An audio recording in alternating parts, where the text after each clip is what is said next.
గురువుగారు, ద్రాక్షారామం కాశీ కంటే గొప్ప క్షేత్రం అని కొందరు చెబుతూ ఉంటారు. వాళ్ళు అలా అనటానికి కారణం ఏంటో తెలియజేస్తారా? నిజానికి అన్ని క్షేత్రాలు గొప్పవే. కాశీ గొప్పదే, ద్రాక్షారామం కూడా గొప్పదే. నిజానికి అది దక్షారామం.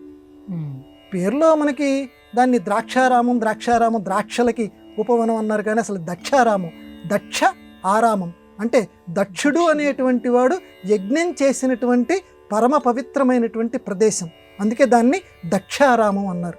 అయితే కాశీ కంటే కూడా మా దక్షారామమే చాలా గొప్పది అని వాళ్ళు ఎందుకు అంటారు అని అంటే, ఏమయ్యా మీ కాశీలో శివలింగం ఉందయా, దానికి తుది ఎక్కడుందో కనపడదు, కానీ మా దక్షారామంకి రా, మా శివలింగానికి తుది ఎక్కడుందో కనపడుతుంది. ఇప్పుడు చెప్పు ఎవరు గొప్ప అంటే వాళ్ళల్లో వాళ్ళు సరదాగా మాట్లాడుకోవటం. కాబట్టి మా దక్షారామం గొప్పది.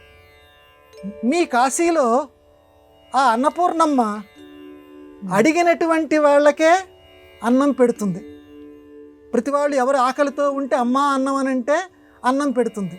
మా దక్షారామంలో అడగకుండానే అమ్మ మణిపూరక చక్రము అని ప్రతి జీవుల్లోనూ ఉంటుంది, చైతన్యాన్ని పంచిపెడుతూ ఉంటుంది.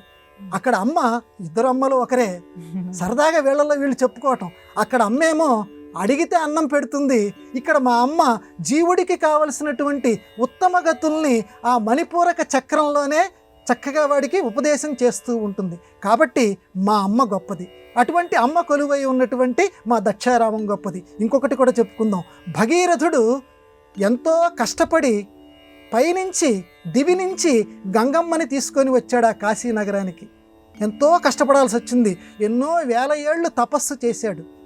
కానీ మా దక్షారామం దగ్గరికి సప్తగోదావరి మహర్షులు చాలా సులభంగా సప్తగోదావరిని పట్టుకొచ్చారు. గోదావరి అన్నా గంగమ్మన్నా ఒకటే.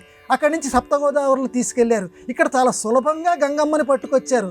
అక్కడ మీ భగీరథుడు ఎన్నో వేల ఏళ్ల తపస్సు చేస్తే కానీ ఆ గంగని ఆ కాశీ నగరానికి తీసుకురాలేకపోయాడు. కాబట్టి మీ కాశీ కంటే కూడా దక్షిణ కాశీ అయినటువంటి మా దక్షారామమే చాలా గొప్పది అని వాళ్ళు చమత్కారంగా చెబుతూ ఉంటారు. ఈ పవిత్రమైన కార్తీక మాసంలో ఇటువంటి చమత్కార సంభాషణలు దేనికంటే, దానివల్ల మనకి దేవుడి కథల మీద దేవుడి మీద భక్తిభావం ఇంకా బాగా పెరుగుతూ ఉంటుంది. కాబట్టి దక్షారామం కాశీ కంటే గొప్పదని అనటానికి వాళ్ళు చెప్పేటువంటి ఇంకొక ఉదాహరణ ఏంటంటే, మీ కాశీ అనేటువంటి పదానికి కాశ్రు దీప్తం, ప్రకాశం పొందేటువంటిదేని మాత్రమే అర్థం. మా దక్షారామానికి దక్షులు ఉండేటువంటి ప్రదేశం. అక్కడ వచ్చిన తర్వాత వాళ్ళు ప్రకాశం పొందుతారు, జ్ఞాన ప్రకాశం పొందుతారు, మేము ఒప్పుకుంటాం. కానీ జ్ఞాన ప్రకాశాన్ని పొందినటువంటి దక్షులు జ్ఞానులు ఇక్కడ మా నగరంలో నివసిస్తున్నారు కూడా. కాబట్టి కాశీ కంటే కూడా, ఆ శివుడు ఉన్నటువంటి కాశీ కంటే కూడా ఈ శివుడు ఉన్నటువంటి దక్షారామమే చాలా గొప్పది అని వాళ్ళు చమత్కారంగా సంభాషిస్తూ ఉంటారు. కాబట్టి పవిత్రమైన ఈ కార్తీక మాసంలో ఆ దక్షారామ స్మరణ, ఆ కాశీ స్మరణ మనందరినీ రక్షించుగాక.